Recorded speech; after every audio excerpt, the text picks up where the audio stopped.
Hello and welcome to our second webinar on developing and implementing community programs.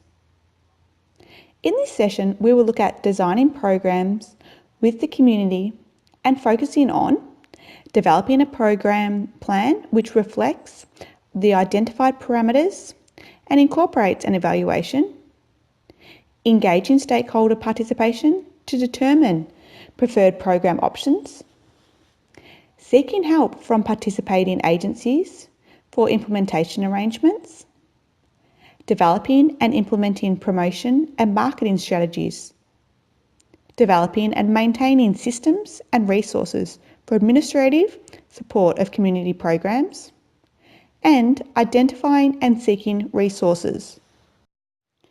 As we discussed in webinar 1, it's important that you are able to develop a plan for your community program in consultation with relevant communities and stakeholders. We are now going to look at the type of information which should be included in the plan of your program. In particular, the parameters of the program. In developing the plan of your program, it's important that you incorporate an evaluation of a range of program options. Once you've identified possible strategies and options for action, it's important that you evaluate these. The aim of this process is to determine the strategy or options for action which is likely to be the most effective in addressing the issues you've identified and the most suitable for implementation by your organisation and within the target community. There are a variety of different ways in which you may evaluate program options and strategies, and you should refer to your organisation's policies and procedures in reference to this. One of the most effective tools you can use for this purpose is known as the SWOT tool, as illustrated on the slide. Essentially, this involves identifying each option's strength, weakness, and opportunities, and also looking at possible threats. As with everything in your role, it's important that you develop a program which reflects identified parameters and incorporates an evaluation of a range of program options in a manner that's consistent within the organisation's policies. Remember, you must ensure you know where your organisation's policies and procedures are located at all times, how they are accessed, and how you're expected to apply them within your work role. Although, when planning a community program, it's important to consult with program stakeholders as much as possible in the development of the program, it's not always possible. For example, you may be short of resources for the consultation, or stakeholders may be particularly difficult to reach for consultation, etc. It is, however, particularly important that you engage stakeholder participation to determine preferred options in certain situations, including if the issue you've identified to be addressed within the community program is one of high priority. That is, it needs to be addressed urgently, and therefore identifying strategies and options to do so is an urgent matter. You are working in a targeted community, that is, a specific community who may have specific needs and preferences. For example, if you're working with young mothers, people who are homeless, or people with mental illness, etc. It may be impossible to determine the needs and preferences of these specific target communities through secondary resources such as reading literature and reviewing data. Therefore, consultation with such communities is of fundamental importance. Remember, the program stakeholders will be able to provide you with detailed information about their preferred program options. You must combine this information with your own evaluation about the strategies or options for action. Once you've identified the strategies and options you will use to address issues, it's important that you seek help from participating agencies, that is, the other organisations you will collaborate with to deliver the program, for implementation arrangements. Essentially, this involves discussing with these organisations and making decisions about how the program will be implemented. that is, the strategies and options to be used, when and where the program will be implemented, who will be involved, for example, key stakeholders, what will be involved, including things such as the required resources and who will be responsible for identifying and obtaining any funding required for these resources. Once you've developed a community program, it's essential that you promote or you market it. That is, communicate information about the program to the target community. Your goal will be to let the target community know, 1, that the program is taking place, 2, how they might benefit from participating in the program, 3, how they can become involved in the program, and 4, where they can go to get further information about the program if they need to. There are a variety of ways you can promote and market a program. Ultimately, you should distribute information in a variety of ways so that it has the greatest chance of reaching those who may benefit from participating in the program. For example, if you've organised an event in the local community, there are a range of ways to let people know about it. Depending on the type of event, some or all of these activities may help to inform the community about your program. 4 to 6 weeks before your event, distribute posters and flyers to places such as local schools and shops, libraries, churches and neighbourhood centres. Ask local community groups to promote your event in things such as local newsletters. Send a community service announcement to the local radio station. 1 to 2 weeks before the event, send a media alert to your local newspaper, radio and television. A media alert is like an invitation for the media to attend and provide a brief outline of the event. Send a reminder about your event to any organisations that have previously helped promote it. Then 2 to 3 days before your event, phone the newspaper, radio and television stations and remind them about the upcoming event. When promoting a community program, you should consider the advertising methods which would most suit the community. In particular, word of mouth. You can ask healthcare workers and other direct connections to the target community to spread word about your program. You can use existing networks. You can use your organisation's social media and websites.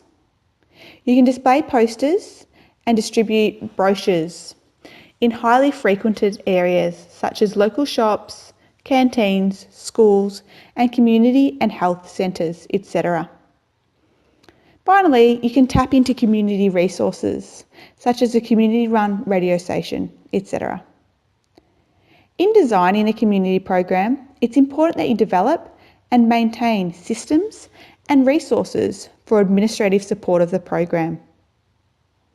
Examples of such systems and resources include a ledger to document expenditure. This is a fundamentally important aspect within the community service sector, as it is seen as a professional, legal and ethical requirement. Your organisation and funding body will have policies and procedures in regards to how to keep financial records. You also need to keep a ledger to document the resources sourced for the project, for example, material resources. This should include where the resources were purchased or borrowed from, the condition of the resources on receipt and return, and details associated with the use of the resources. There also should be a ledger to document the minutes of any meeting between yourself, your organisation and your stakeholders, and particularly members of the organisation that is involved in delivering the program alongside you. There should be a ledger to record each stage of the planning and implementation and evaluation process. This should be incorporated within the program's parameters. It is important that you are able to identify and seek resources that are relevant to the implementation of your community program. There are a variety of different types of resources typically required for the effective implementation of a community program. These things include such things as human resources, physical resources, and financial resources. Let's now look at each of these in more detail, starting with human resources. Human resources are the people needed to implement your program. It is important that you are able to estimate the number of people required to implement your project. This involves considering the number of clients that will be involved within each session and their needs in relation to the activities that you've planned. For example, will your clients require significant levels of support to participate? If so, you may require additional human resources.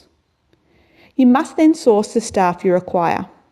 This may involve either organising people within your organisation to assist with the program, recruiting paid employees if your project has the budget to do so, and/or recruiting volunteers. It's important that you refer to the organisation's relevant policies and procedures when it comes to recruitment of staff. We're now going to look at physical resources. The best ways to identify the physical resources you need is to brainstorm a list of these. Organise this list accordingly to each activity you are planning to implement within your program. Imagine implementing each activity and think about each item you will need to do so. Then check this list. Experienced colleagues will be able to provide you with support, particularly in identifying resources that you may have not considered necessary. Consulting with stakeholders can also be useful at this stage. Reviewing the implementation of similar community programs can also help you to identify physical resources which may be beneficial to your program. We're now going to look at financial resources. That is, the money you require to implement your program.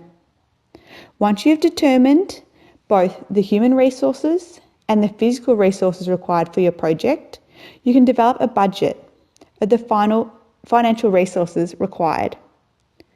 Costing resources can be done in a number of ways. For example, calling resource suppliers to obtain quotes, accessing supplier websites and catalogues to determine costs, speaking with others, either within the organisation or external, who have conducted similar projects about the resource costs they incurred, and looking at projects or annual reports, either from your organisation or similar organisations, to determine these resource costs.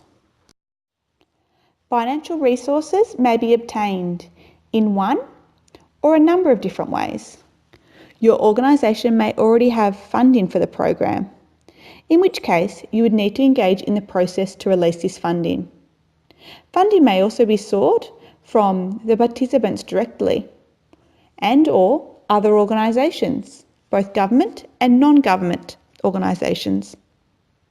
If funding is sought from the participants directly, it's important that it's made explicitly clear to the participants during the promotion stage the costs that will be required to be paid for them to participate.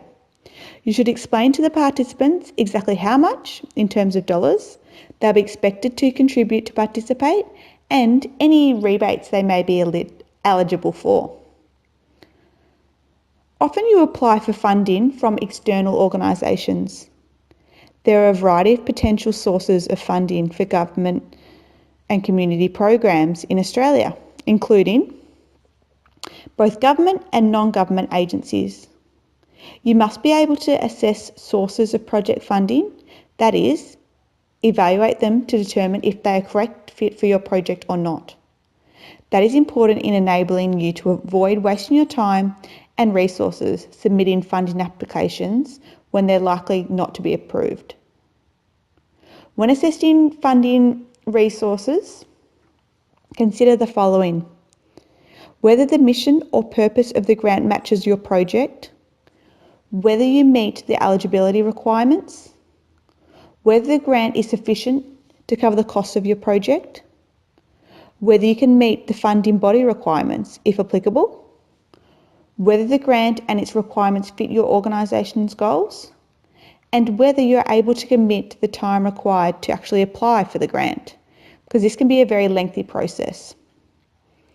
Once you have assessed a funding source and found it to be appropriate to your needs, you should attempt to access it.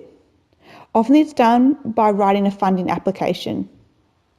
Each funding source will have a different process for which its applications will be required to go through. Make sure you're aware of this process before you start your funding application. Thank you for your participation in this second webinar.